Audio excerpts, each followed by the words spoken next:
आप ना कभी एक चीज पढ़ना, मैं ये कहता हूँ कि इंडिया को ना पावर के लेवल से हमेशा गायब रखा गया है, क्योंकि अगर इंडियंस एक बार पावरफुल हो गए तो ध्यान रखना फिर से वर्ल्ड लेवल पर कब्जा कर सकते हैं। ऐसी कोई भी यूरोप की देश नहीं थी जो इंडिया में ना आई हो, ठीक है। फ्रेंच यहाँ पे थे, ठीक है, ब्रिटिश यहाँ पे आए, पुर्तगाली यहाँ पे आए, और भी कई देश आए, है ना। तो क्यों आए थे वो? क्योंकि इंडिया के पास बहुत अच्छा ट्रेड का सिस्टम था, है ना। इंडिया की इस प्रॉब्लम की वजह से अंग्रेजों ने भारत को अपने अंडर में लिया। हर चीज को हम एक्सेप्ट कर लेते हैं, हमारी ये प्रॉब्लम है। यूरोप की किस कंट्री ने आपके कल्चर को एक्सेप्ट किया है? इक्का दुक्का की मैं बात नहीं कर रहा हूँ, किसी ने नहीं किया, लेकिन यहाँ के लोग कितना वेस्टर्न कल्चर को एक्सेप्ट करते हैं। किस तरीके से हमारी पहले किंगशिप चला करती थी रूल करने पे, फिर इंपायरलिज्म आया, फिर उसके बाद सोशलिज्म आया, फिर कैपिटलिज्म आया, मॉडर्न कैपिटलिज्म आया। अब मॉडर्न कैपिटलिज्म इतना ज्यादा कामयाब नहीं हुआ तो सोशलिज्म और कैपिटलिज्म की लड़ाई फिर से होने लग गई। कितनी कॉस्ट लगी थी उसे बनाने में, ताजमहल को बनाने में, या जितने लाल किला हमने बनाया। तुम्हें लगता है यूरोप में इतनी बड़ी बिल्डिंग्स थी या इतने बड़े बड़े किले या वो बनाए हुए थे? यहाँ पे किस राजा पे किला नहीं था?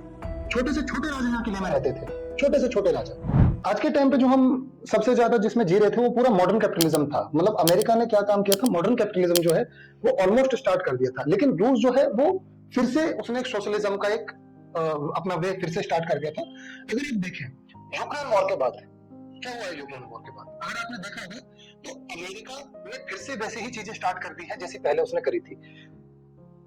रूस ने यूक्रेन पे अटैक किया और अमेरिका ने वेनेजुएला पे अटैक किया। वेनेजुएला सोशलिज्म फेवर करता था, वो उसके रूस के साथ ट्रेड करने के वो थे, है ना।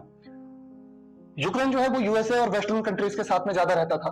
तो रूस ने अटैक किया यूक्रेन पे और अमेरिका ने अटैक किया वेनेजुएला पे, तो दोनों फिर से उसी कंडीशन में वापस आ गया। हालांकि यूएसए का पूरा मानना था कि जो हमारा मॉडर्न कैपिटलिज्म है वो इंक्रीज कर जाए, वो आ जाए मॉडर्न कैपिटलिज्म, और वो चाह भी रहा था इस चीज को, लेकिन रूस ने फिर से उस पर वो कर दिया, अटैक कर दिया कि इसको पूरा बंद करें। मॉडर्न कैपिटलिज्म का मतलब ये लगा लो कि आप एक तरीके से पूरी जो दुनिया है वो कंट्रोल में आ जाती धीरे धीरे धीरे धीरे, यूएसए की वो कर लेता, ठीक है, इसमें कोई रोक टोक नहीं होती। अब रूस जो आया है यहाँ पे, एक तरीके से हम ये तो कह सकते हैं कि वो अपना वर्चस्व बनाने के लिए आया ताकि यूएसए का वर्चस्व खत्म हो जाए। लेकिन प्रॉब्लम यहाँ पे एक और आई है, चाइना भी साथ में खड़ा हो गया, ठीक है। सबसे बड़ी बात यह, चाइना भी यहाँ पे खड़ा हो गया। अगर इस टाइम पे अगर आप देखें तो यूएसए और वेस्टर्न कंट्रीज एक साथ हो गए, ठीक है, और इधर से देखो रूस, चाइना, ठीक है, कुछ कुछ वे में इंडिया, ठीक है, ये एक साइड फेवर कर रहे हैं, ठीक है। इंडिया बहुत डिप्लोमेटिक लेवल पे यहाँ पे अपने काम कर रहा है, वो अपना डिप्लोमेटिक लेवल अपने वे से चला रहा है, ठीक है। अगर यहाँ पे अगर आप देखेंगे वेस्टर्न कंट्रीज का जो पूरा गेम है, अब मतलब वर्ल्ड के अंदर अगर आप देखो तो ईस्ट और वेस्ट का पूरी लड़ाई एक साथ आ रही है। अगर आप देखें इसको तो आज के टाइम जो है वो ईस्ट और वेस्ट पे पूरा रेडी होने वाला है, ठीक है, ठीक है। तो आज के टाइम पे हमें इस परिदृश्यता के अनुसार हमें इकोनॉमी को समझना होगा, या इस तरीके से हमें इकोनॉमी को समझना चाहिए। तो वर्ल्ड के अंदर ना कॉन्सेप्ट हमेशा बदलते रहते हैं। आप क्या करते हैं, जैसे आपको जो पढ़ाया जाता है कि इकोनॉमिक्स जितनी भी पढ़ाई जाती है वो क्या है कि लिमिटेड वे में पढ़ाई जाती है। आपको क्या किया जाता है कि बहुत से ऐसे कॉन्सेप्ट होते हैं जो बताए नहीं जाते। आपको क्या है कि आपको सोशलिज्म पढ़ा दिया, कैपिटलिज्म पढ़ा दिया, ठीक है, कुछ इंपीरियलिज्म आपको पढ़ा दिया पहले, लेकिन अब ये बोल दिया कि ये तो पुराना दौर हो गया। लेकिन उससे पहले जो किंगशिप चलती आई थी वो तो बहुत कम ही लोग पढ़ाते हैं आपको। दुनिया में जो सबसे ज्यादा जो चला है वो किंगशिप चली है, ठीक है। ये तो बात क्या हुआ कॉन्सेप्ट है, ठीक है। ये तो कार्ल मार्क्स ने बनाया था सोशलिज्म का पूरा, है ना। वो जो बुक लिखी थी कार्ल मार्क्स ने, दास कैपिटल, उसके अंदर से मोस्ट ऑफ चीजें आई हैं। तो 1917 में रूस में अप्लाई किया गया था उसको, उसके बाद से ये बनना चालू हुआ है। लेकिन कैपिटलिज्म देखो 1991 के बाद पूरा फुल फ्लैज में आ गया, जब हमारा सोशलिज्म जो है वो कोलैप्स हो गया था। जो हमारा यूएसएसआर था जब वो कोलैप्स हुआ तो उसके बाद हमारा कैपिटलिज्म फुल फ्लैज में आया। उससे पहले इतना ज्यादा बड़े लेवल पे नहीं था दुनिया के अंदर। उस टाइम पे यूएसएसआर भी बहुत देशों पे कैप्चर कर चुका था और यूएसए भी बहुत देशों पे कैप्चर कर चुका था। ये दोनों पावर के लिए दोनों एक दूसरे के साथ फाइट कर रहे थे, दोनों पावर चाहते थे एक दूसरे के साथ। लेकिन हुआ क्या, 91 के अंदर रूस कोलैप्स हो गया, यूएसए आगे बढ़ गया तो कैपिटलिज्म जो है इंक्रीज कर गया। यूएसए ने मॉडर्न कैपिटलिज्म को और ज्यादा इंक्रीज करने की कोशिश करी, बट वो उस वे में सक्सेसफुल नहीं हो पाया जिस वे में वो सक्सेसफुल होना चाहता था। क्योंकि इधर से कुछ चाइना खड़ा हो गया, इंडिया ने भी बीच में बहुत अच्छी पावर गेन करी थी, लेकिन इंडिया जो है मैं कहता हूं कि एक टाइम के बाद उसकी पावर जो है वो थोड़ी सी रिड्यूस होने लगी ड्यू टू पॉलिटिकल रीजंस। बेशक हमारी गवर्नमेंट मेजोरिटी में रही, लेकिन पॉलिटिकल वे में हम उस तरीके से इंटरनेशनल लेवल पे साउंड नहीं हो पाए जिस तरीके से हमें होना चाहिए था। अदर देन जहां तक मैं मानता हूँ डॉक्टर मनमोहन सिंह जो हमारे पीएम थे उस टाइम पे इंडिया जो है यूएन के परमानेंट मेंबर्स में शामिल होने वाला था, इंडिया में भी छठा मेंबर बन जाता, चाइना ने थोड़ी उस पर रोक लगा दी। अदर देन 2011 के आसपास India will be the permanent member जो वीटो पावर लेने वाला था। तो अब इंडिया थोड़ा सा पीछे हटा है, लेकिन हालांकि इंडिया अभी भी उतना पीछे नहीं है जितना पीछे हम उसे देख रहे हैं। ध्यान रखना, इंटरनेशनल लेवल पे अगर कभी कोई देश उभर के आता है या उभरता है तो उसको इंटरनेशनल लेवल पे पीछे ढकेला जाता है, इंटरनेशनल लेवल पे उसका क्रिटिसिज्म किया जाता है, जो कि इंडिया का काफी हद तक अभी होता है। ऐसा नहीं है कि इंडिया अभी बिल्कुल कमजोर देश है जिस तरीके से हमें दिखाया जाता है या मीडिया जिस तरीके से बताई जाती है, ध्यान रखना वैसा बिल्कुल भी नहीं है। इंडिया पावरफुल हुआ है, लेकिन इंटरनेशनल लेवल पे उसको कमजोर बनाने की कोशिशें की जाती है। ठीक है, इस बात को बहुत अच्छे से याद रखें।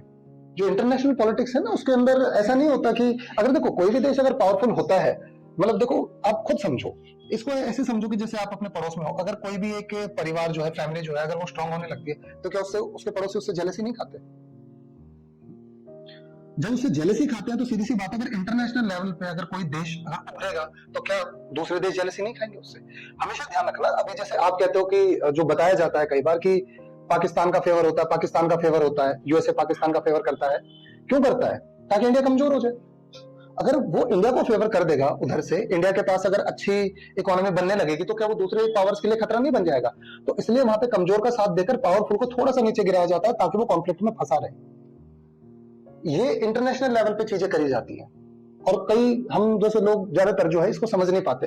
तो हमें ये बात बहुत अच्छे से समझनी पड़ेगी कि हम इंटरनेशनल लेवल पे किस जगह जा रहे हैं। हमारे इंटरनेशनल लेवल पे मतलब अगर देखा जाए तो इकोनॉमिकली हम साउंड हो रहे हैं। आपने सुना भी होगा कि इंडिया जो है फोर्थ लार्जेस्ट इकोनॉमी बन गया है दुनिया की। तो जब फोर्थ लार्जेस्ट इकोनॉमी बना तो क्या वो आगे नहीं बढ़ रहा है? तो कौन देश चाहेगा कि इकोनॉमी किसी दूसरे देश की इंप्रूव करती चली जाए? सारे देश यही चाहेंगे कि हम टॉप पे बैठे रहे। तो इसलिए इंडिया को नीचे गिराया जाता है। यूएसए जैसा देश जो है फिर वो टैरिफ लगाता है हमारे ऊपर। उसका कारण यही है ताकि इंडिया की इकोनॉमी जो है वो उस लेवल पे ग्रोथ ना कर पाए। ठीक है, ये हमें ध्यान रखने वाली चीज है कि जब हम आगे पढ़ेंगे इकोनॉमिक्स के बारे में तो हमें थोड़ा ना एक बेटर विजन, एक क्लैरिफिकेशन आने लगेगा कि इकोनॉमिक्स किस तरीके से काम करती है। ध्यान रखना, अगर आप कभी इकोनॉमिक्स समझना चाहते हैं तो आप डायरेक्टली कभी इकोनॉमिक्स नहीं समझ सकते। कभी इसमें पॉलिटिकल पावर्स का भी यूज होगा, पॉलिटिकल का भी यूज होगा इसमें, ठीक है, इसमें इंटरनेशनल रिलेशंस का भी यूज होगा, इसमें इकोनॉमी का भी यूज होगा, नेशनल इकोनॉमी का भी यूज होगा, इंटरनेशनल इकोनॉमी का भी यूज होगा। जब तक आप इनके टर्म्स को नहीं समझेंगे आप डायरेक्टली कभी इकोनॉमी को नहीं समझ सकते। क्योंकि इकोनॉमी जो हमें बताई जाती है, जो वो कहा जाता है कि डायरेक्टली पैसे से लेकर रिलेट करती है, लेकिन ये सिर्फ पैसे को लेकर रिलेट नहीं करती। ये जो रिलेट करती है ये सारी चीजों को मिलाकर, एक दूसरे चीजों को मिलाकर, political aspect, international aspect, nation की क्या पॉलिटिक्स चल रही है, इंटरनेशनल लेवल पे क्या पॉलिटिक्स चल रही है, उनका भी तो इम्पैक्ट आता है हमारे देश की इकोनॉमी पे। तो जब तक हम इनको नहीं समझेंगे तो बाकी चीजें हम कैसे समझ पाएंगे? ठीक है, तो थोड़ा बहुत एक बेसिक लेवल पे हमें जान लेना चाहिए। तो इसलिए मैंने आपको थोड़ी बहुत चीजें बताई कि किस तरीके से हमारी पहले किंगशिप चला करती थी रूल करने पे, फिर एम्पायरलिज्म आया, फिर उसके बाद सोशलिज्म आया, फिर कैपिटलिज्म आया, मॉडर्न कैपिटलिज्म आया। अब मॉडर्न कैपिटलिज्म उतना ज्यादा कामयाब नहीं हुआ तो सोशलिज्म और कैपिटलिज्म की लड़ाई फिर से होने लग गई, है ना। और कोई भी देखो वॉर होता है तो वॉर कोई ऐसा नहीं है कि एक दो दिन में हो जाता है, उसमें कई साल लगते हैं। ध्यान रखना, वॉर कोई एक दिन की होने वाली परिस्थिति नहीं है, कई सालों का एक प्रोसेस है। अगर आप फर्स्ट वर्ल्ड वॉर को देखेंगे 1914 से 1917 तक चला, सॉरी 1919 तक चला था, ठीक है, 1914 से 1918 तक में भी माना जाता है, बट 19 के अंदर फिर भी थोड़ा बहुत चिटपुट थी।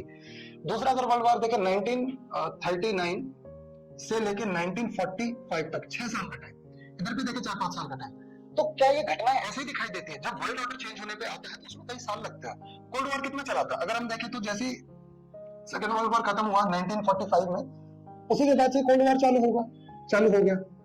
कब तक चला? 1991 तक। उसके बाद जब पावर थोड़ी कोलैप्स हुई सोशलिज्म की, ठीक है, उसके बाद क्या था 91 से लेके अगर हम देखें 2021 तक। कभी आप हिस्ट्री जब बनेगी ना, हिस्ट्री में आप यहीं से आप पढ़ना चालू कर दो कि 2021 में अटैक किया था रूस ने यूक्रेन पर, जो कि कैपिटलिस्ट कंट्री थी।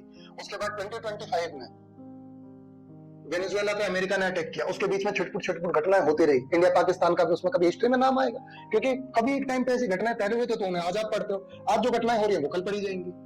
ठीक है, तो इस तरीके से एक इंटरनेशनल लेवल पे पॉलिटिक्स बनती है और वो इकोनॉमिकल किस तरीके से इंपैक्ट डालते हैं, तो ये हम जानने की कोशिश करेंगे। ठीक है, कि हमारी इकोनॉमी पे उस पर किस तरीके का इंपैक्ट आता है। ठीक है, ब्रिटिश सरकार ने भारत में उन्होंने जो भी किया था, अगर वैसे ना करती, शासन ना होता इस पर, तो भारत का डेवलपमेंट इतना आज है।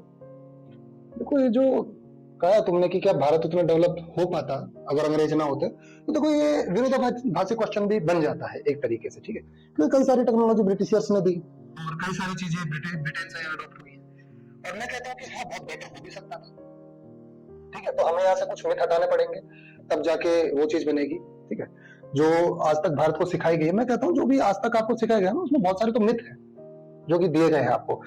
मैं जहां तक समझ पाता हूँ कि हाँ, भारत डेवलप होता, बहुत डेवलप होता अगर अंग्रेज ना होते यहाँ पे, तो भारत काफी हद तक जो इस टाइम पे आज है उससे काफी ज्यादा उसका डेवलपमेंट होता। इसमें मैं आपको कुछ 4-5 चीजें पहले बता देता हूँ। भारत एक बहुत बेहतर इकोनॉमी बन सकता था अगर अंग्रेज यहाँ पे ना होते, क्योंकि देखो आपने सुना होगा भारत एक सोने की चिड़िया कहा जाता था, ठीक है, सोने की चिड़िया क्यों कहा जाता था? अब अगर आप देखो कि यूरोप से अगर कोई लोग आते हैं, है ना, यूरोप से अगर कोई आता है तो वो किस लिए आया था? ट्रेड के लिए, है ना, इसीलिए आए थे ना, ट्रेड के लिए। जब ट्रेड करने आएंगे तो इट मींस यहाँ पे डेवलपमेंट काफी अच्छा था। आज अगर हम अमेरिका जाते हैं तो क्यों जाते हैं? किस लिए जाते हैं? क्योंकि वहां पे इकोनॉमी अच्छी है। इकोनॉमी अच्छी है तभी तो जो दूसरे देश के लोग हैं वहां अट्रैक्ट होते हैं। इंडिया के अंदर मेरे विचार से ऐसी कोई भी यूरोप की देश नहीं थी जो इंडिया में ना आई हो, ठीक है, फ्रेंच यहाँ पे थे, ठीक है, ब्रिटिश यहाँ पे आए, पुर्तगाली यहाँ पे आए, और भी कई देश है ना, तो क्यों आए थे वो? क्योंकि इंडिया के पास बहुत अच्छा ट्रेड का सिस्टम था, है ना, तो जब ट्रेड का सिस्टम था यहाँ पे तो इट मींस यहाँ पे डेवलपमेंट काफी अच्छा था, है ना, डेवलपमेंट काफी अच्छा था यहाँ पे कंपैरेटिवली दूसरे यूरोपियन देश के अकॉर्डिंग। वो तो सिर्फ यहाँ पे ट्रेड के लिए आए थे ना, वो बाकी किसी और चीज के लिए थोड़ी ना आए थे। अब जब यहाँ पे टेक्नोलॉजी भी उस टाइम पे काफी बेहतर थी, अगर आप जब शुरू में उठा के पढ़ेंगे ना, तो सबसे पहले जब कॉन्सेप्ट आपने पढ़ा होगा, कभी पढ़ा होगा, तो यूरोप का कपड़ा उतना ज्यादा बेहतर नहीं था जितना कपड़ा इंडिया का बेहतर था। इंडिया का जो कपड़ा था या इंडिया का जो भी मैन्युफैक्चर होता था, यहाँ पे जो भी चीज बनाई जाती थी वो वर्ल्ड क्लास लेवल की थी। ये आप आज के ताजमहल में देख सकते हैं, कोई भी यूरोपियन स्ट्रक्चर उतना डिटेल्ड नहीं है या उतने प्रीशियस स्टोन्स के साथ नहीं बना है जितने यहाँ पे हुआ करते थे। यहाँ के किंग्स कितने डेवलप थे पहले, ठीक है, अशोक के टाइम पे आप देख सकते हैं कि कितना डेवलप था इंडिया, है ना। उसके बाद जब मुगल्स का भी जो पीरियड रहा उसके बीच में भी इतने सारे राजा रहे, तो इंडिया काफी प्रोस्पेरियस था। उसके बाद जब यहाँ पे मुगल्स है तो मुगल्स भी कितने पावरफुल थे, यहाँ पे बहुत बड़ा वर्ल्ड का जो ट्रेड था उस पर कैप्चर था इंडिया का। अराउंड जहां तक मैंने पढ़ा था हमारी एनसीईआरटी की किताब में, अराउंड 33% के आसपास हम वर्ल्ड ट्रेड किया करते थे। यूएसए का भी नहीं आज इतना, यूएसए भी 23 पे है, वर्ल्ड ट्रेड का 33%, यानी दुनिया की 1/3 इकोनॉमी जो है वो इंडिया ट्रेड करता था उसमें। तो आप सोच सकते हैं कि भारत कितना प्रोस्पेरियस होगा, है ना। प्रॉब्लम कहां से चालू होती है कि जो इंडिया के जो लोग हैं ना, ठीक है, इनकी ना एक बड़ी हैबिट है, ये ना अडॉप्ट बहुत जल्दी कर लेते हैं किसी भी बाहरी ताकत को। ये इंडिया की प्रॉब्लम है। इंडिया की इस प्रॉब्लम की वजह से अंग्रेजों ने भारत को अपने अंडर में लिया, हर चीज को हम एक्सेप्ट कर लेते हैं, हमारी ये प्रॉब्लम है। यूरोप की किस कंट्री ने आपके कल्चर को एक्सेप्ट किया है? इक्का दुक्का की मैं बात नहीं कर रहा हूँ, किसी ने नहीं किया, लेकिन यहाँ के लोग कितना वेस्टर्न कल्चर को एक्सेप्ट करते हैं। ये आज से प्रॉब्लम नहीं है, ये तब से चली आ रही है प्रॉब्लम, जब से हम इंडियंस बने हैं, मतलब जब से हमारा इंडिया बना है। हम अडॉप्ट कर लेते हैं किसी भी चीज को। हूण आए सबसे पहले, हूणों को हमने एक्सेप्ट कर लिया, गुलामी बन गए सबसे पहले। इंडियंस बैठे ही होते हैं उस चीज के लिए कि कोई आए हम उनको सम्मान दे। वो सम्मान जब मिलता है ना उन्हें, जो सम्मान उन्हें दिया जाता है तो उससे कैप्चर करना चालू कर देते हैं, क्योंकि इंडिया के अंदर क्या विरोध नहीं होता। और जो विरोध जब होता है, जब इंडिया के अंदर पूरी चीज अच्छे तरीके से कैप्चर कर ली जाती है ना, तब इंडियंस को समझ आता है कि हमारे साथ हुआ क्या है। इंडियंस पहले नहीं समझते किसी चीज को, ये हमारी प्रॉब्लम है। इस वजह से अंग्रेज भी हम पे कैप्चर कर गए, हम समझ ही नहीं पाए किसी चीज को। अदर देन तुम खुद सोचो, जो सिराजुद्दौला की 30-40 हजार की सेना थी, उनको 400-500 अंग्रेज हरा सकते हैं? टोटल 700-800 थे बस अंग्रेज, और कहां 30-40 हजार की सेना हरा सकता है? कोई पॉसिबिलिटी है किसी भी तरीके से? प्रॉब्लम क्या थी? अपने बीच में गद्दार बैठे हुए थे। ध्यान रखना, भारत जो गुलाम बना वो गद्दारों की वजह से और किसी वजह से नहीं। भारत के अंदर गद्दारी का कॉन्सेप्ट सबसे आज भी है, मैं नहीं कहता आज नहीं, आज भी है, और हरकतें हैं आज भी ऐसी। वो तो कुछ कॉन्स्टिट्यूशन हमारे इस तरीके से डेवलप किया गया है जिससे कि भारी ताकतों का यहाँ पर असर नहीं होता। कॉन्स्टिट्यूशन हमारा बनाया गया है इस तरीके से। अदर देन तो भारत के लोग आज भी वैसे ही हैं। कुछ है हमारी सरकारें जिन्होंने चीजों को रोका हुआ है, लेकिन अगर इस तरीके से अगर हम व्यवहार करेंगे, आज भी कोई बहुत बड़ी बात नहीं है कि कोई हमें अपने अंडर में ले ले। ओशो ने भी ये बात कही है कई बार, और कितने ही लोगों ने ये बात कही है, बहुत सारे लोग इस बात को कहते हैं कि हम अपनी हरकतों की वजह से सब बनते हैं। तो जब भारत सोने की चिड़िया थी, वर्ल्ड ट्रेड हमारे 33% कंट्रोल में था। आज भी कभी देख लेना आप किसी जगह, आज भी इवन अमेरिका 23 से लेकर 25% जो है वर्ल्ड का ट्रेड आज करता है बस। और आज अमेरिका की पावर देख लो, तो ये पावर्स है। 33% पे सोचो क्या होगा इंडिया पे, कितना प्रॉस्पेरियस होगा इंडिया। मैं आपको 2-3 एग्जांपल दे देता हूँ। ताजमहल दुनिया की आज भी सबसे महंगी इमारतों में एक आता है, ठीक है। एक हमारे यहाँ पे था तख्त ताउस या पीकॉक थ्रोन जिसे बोलते हैं, कितनी कॉस्ट लगी थी उसे बनाने में, ताजमहल को बनाने में, या जितने लाल किला हमने बनाया। तो मुझे लगता है यूरोप में इतनी बड़ी बिल्डिंग्स थी या इतने बड़े बड़े किले या वो बने हुए थे, यहाँ पे किस राजा पे किला नहीं था? छोटे से छोटे राजा यहाँ किले में रहते थे, छोटे से छोटे राजा। अगर आप वहां देखो ब्रिटेन, आप एक काम करना, कभी यूरोप की हिस्ट्री कभी निकाल के देखना, इनके राजा जंगलों में रहा करते थे। अगर आप कभी ट्रॉय मूवी देख लेना, उसमें आपको पता चल जाएगा कि वहां के किले किस तरीके से हुआ करते थे, यहाँ के किले किस तरीके से हुआ करते थे। यहाँ पे छोटे से छोटे राजा किले में रहा करते थे, यहाँ के मंत्री सेनापति किले में रहा करते थे। भारत इतना रिच था, इतना अमीर था भारत। तो ऐसा हुआ क्योंकि अंग्रेजों ने आके उनको कवर कर लिया। क्या रीजन रहा ऐसा? वो जो मैंने अभी आपको थोड़ी देर पहले रीजन बताया वो वही था। तो हुआ क्या कि अगर अंग्रेज यहाँ ना होते, ठीक है, तो मैं बिल्कुल मानता हूं कि हाँ, भारत आज वर्ल्ड की सबसे ज्यादा ट्रेड आज भी कर रहा होता। लेकिन हाँ, इंडिया को जरूरत थी टेक्नोलॉजी में आगे जाने की।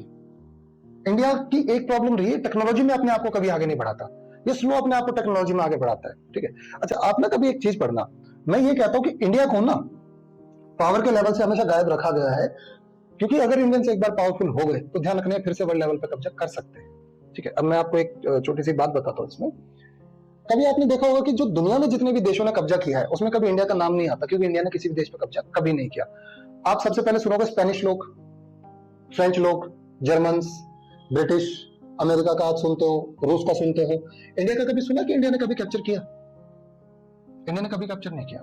इंडिया क्या है, ट्रेड करता था। दुनिया के लोग यहाँ पे आते थे अपने अपने आप को रिच बनाने के लिए। और ये मैंने पढ़ी थी किसी एक किताब में ये बात, कि जो इवन यहाँ पे जो ब्रिटिशर्स आते थे ना, ब्रिटिशर्स अपनी सबसे कीमती चीज यहाँ पे लेके आते थे और कहते थे कि यहाँ से ले जाई हुई चीजों को वहां पे 10 से 20 गुना उस लेवल पे बेचते थे। वहां का जो चांदी या सोना जो उनके पास सबसे प्रीशियस चीज थी वो यहाँ पे लेके आते थे, ठीक है, और यहाँ की चीजों को ले जाके 10-20 गुना लेवल पे वहां बेचते थे। तो एक तरीके से तो पैसा जो है वो इंडिया के पास ही आ रहा था। लेकिन जब उन्होंने धीमे धीमे देखा कि यहाँ पे गद्दार कौन है, उनको पकड़ो, तो सबसे पहले जो उन्होंने गद्दार पकड़े, फिर उससे उन्होंने चालू कर दिया फिर से अपना कि रूल कैसे कैप्चर किया जाए।